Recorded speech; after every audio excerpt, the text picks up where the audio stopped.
Құрметті әкелер мен аналар, осы роликте біз сіздерге балаға кітап оқып беруін, баламен бірге ойнауын көрсетеміз. Балаға кітап оқып беру, баламен бірге ойнау мидың архитектурасын құрайды. Әке мен ана әр балаға күн сайын күніне 15 минут кітап оқып берсе, ол өмірінің соңына дейін әсер етеді.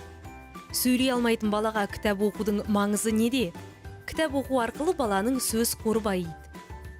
Оқу белсенді ойыннан кейін баланы тыныштандырады. Ұйықтап демалу рәсімін құрайды.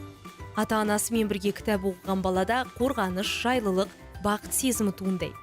Әсіресе әкесінің оқығаны маңызды. Әкелері өзінің баласына үнемі кітап оқып бергенде олар ертерек оқи бастайды. Сөз қоры көбірек болады. Математикадан жетістіктер жақсы болады. Тілдің, мидың, жеке жақсы көрушіліктің дамуы үшін және білім алу үшін балаға дауыстап оқу өте маңызды. Бала кітапты қолға алу керек. Әрбір үйде кітап болу керек. Бала күнде кітапты көру үшін оны ойыншықтардың жанына салып қою керек. Ойын баланың жұмысы. Ойын баланың дамуының барлық аймағына әсер етеді.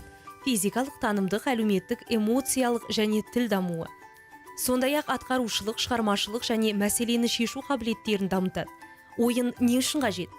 Ойын баланың ақылын дамытады және мектепте жақсы оқуына көмектеседі. Ойнау, нәресте бірінші рет ойнауға үйренген кезде формальды түрде басталады. Балаға ойнау үшін көп ойыншық керек емес. Ата-ана үшін де баламен ойнау пайдалы. Құрметті ата-аналар, есте сақтаңыз. Қауіпсіздік ең басты мәселе. Ойнау үшін көп ойыншықтың қажеті жоқ. Сәтті ойын бұл баладан келген хабарды байқап отыру, қауіпсіз ойын алаңдармен қамтамасыз ету.